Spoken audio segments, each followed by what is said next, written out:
Hi guys, and welcome back to my channel, or if you're new here, welcome. My name is Heather, and on this channel we like to walk a very fine line between a shopping addicted makeup monster and a responsible adult with a makeup hobby.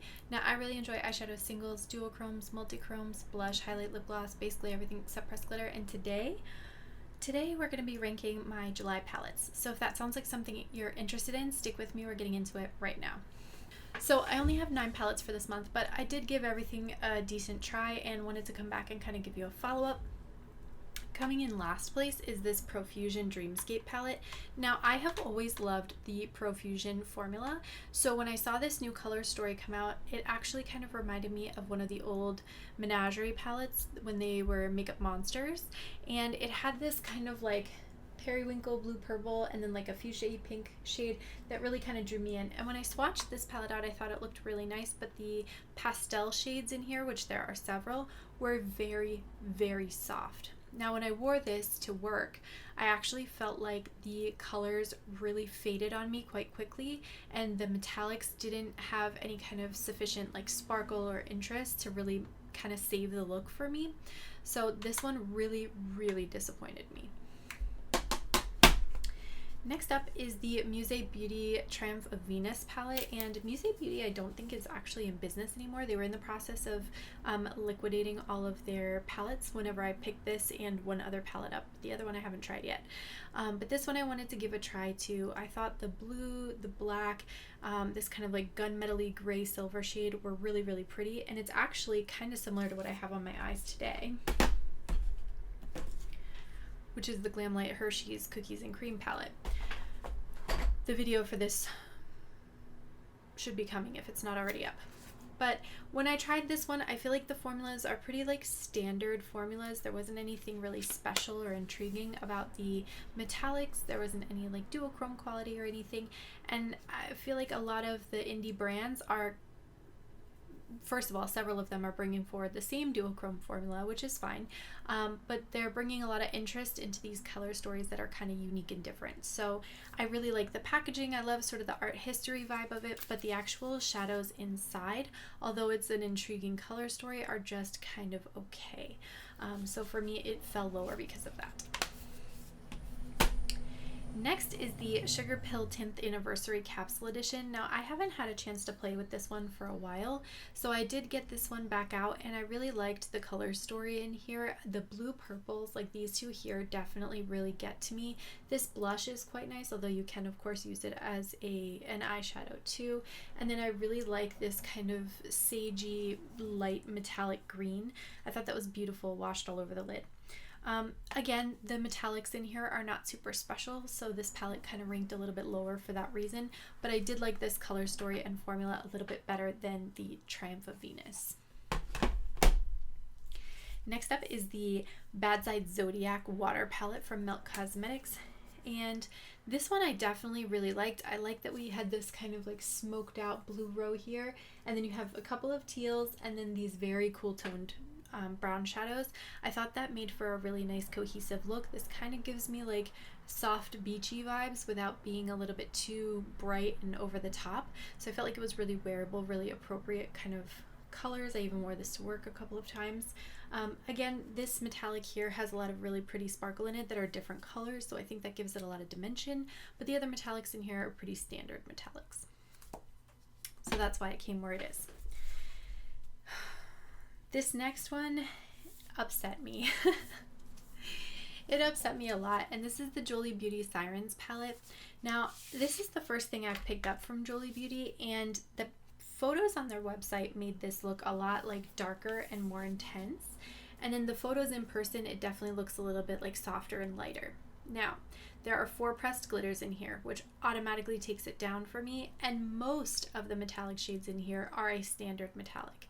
The one thing that saved this palette and allowed it to come up as high as it did is the fact that you have 2 multi-chromes in here, which are these 2 shades here. If those 2 shades there were not in this palette, I think this would have been almost at the bottom, because the matte formula is very patchy and it fades very easily. The metallic formula for most of these metallics is a pretty standard like soft shimmer, nothing special. Pressed glitters, I'm not a huge fan of. I did use them in the look that I did with this palette because I was testing out a glitter glue with them. but the two multi-chromes are what's saving this palette entirely. Alright, next up, number 4 is the Pat McGrath Labs. This is the Celestial Nirvana eyeshadow palette in Nude Allure. And this one has this kind of like pinky, it's like a little pinky quint, right? And I do think the metallics in here are super pretty. They're like liquid metal when you finally get them on the eyes. The reason why this is a little bit lower than the remaining palettes, of course, is that it only has one matte shade, and so you're kind of limited with what you can do, but I do think it's pretty, and I do really like the quality. I think the quality of these metallics is better than the ones we've talked about thus far, so it made it up to number 4. Coming in at number 3 is a palette from Glam Shop. This is the Niebieski 2020 palette, maybe? I don't know. I don't speak Polish. But this is what this particular one looks like, and I just want to see if I can bring this in so that you can see like how sparkly and dimensional the metallics are in this particular palette. Like, it almost blows my camera out. It's so sparkly and dynamic. When I did eye looks with this particular palette, it like coworkers were making mention of it, patients were making mention of it. Like the looks really came out quite nice with this palette. So it came up to number 3. Coming in at number 2, and this is where I wasn't sure how this was going to go because number 2 and number 1 were close. But coming in at number 2 is the Blend Bunny Sugar and Grunge palette, and it of course looks like this. Now, I love the mattes in here. Like, I love the whole concept of the palette, of course. Blend Bunny does a lot of really cool palette concepts. This is the first time that she mixed up her metallics so they're not directly below like the adjoining matte colors. I don't personally care one way or another how that's done. I think aesthetically I like it when it's all in columns, but it's not the end of the world. What I think is very attractive about her palettes is that they still have these kind of gradients. So I think if she were to take all of these shades and just scramble them entirely, I don't know that I would have been as drawn to this palette. But I do like the palette a lot. I think the purples and the kind of tealy blues in here are quite nice, and I like the undertone that she has for these greens. I think that is also very, very pretty. I do like that there's sort of this dark gray and then a very dark brown. Now the metallics in this particular palette, this one is a stunner. It has this kind of bubblegum pink, right? But it has a lot of like really pretty sparkle in it. These other shades, I feel like they have similar vibe, but because of the base shade, like the black, the purple, the red, it just looks a little bit more dull compared to how lustrous the bubblegum shade looks. So because I didn't like the metallics in this one as much as the palette I picked for number 1, this one came in number 2, and number 1 went to Glamlight Rick and Morty. Now, I don't know anything about this show. I sat down and tried to watch an episode of it, and I think I made it about 3 minutes before I was like, this is stupid. I don't want to watch this anymore. But this is what the color story looks like. A nice, bright, vibrant rainbow palette. And you guys know I love the Glamlight formula. I like their metallics are so buttery and so sparkly and dimensional. So this really, really caught my eye. Now the oranges I don't care too much for, but if you just completely ignore like those oranges, this is all like green, blue, purple kind of a color story, and that is 100% my vibe.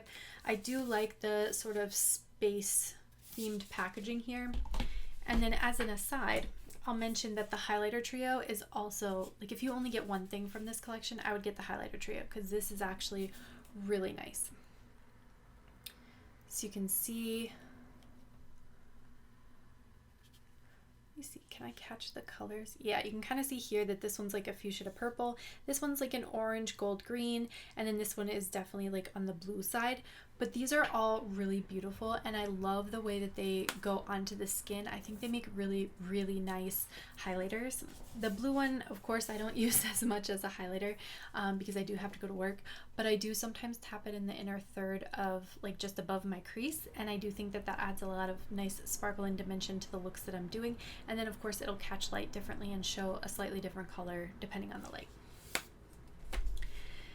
So with that said, I think that is everything for this video. I want to thank you guys so much for watching. Don't forget to like and subscribe before you go, and I'll see you in my next one.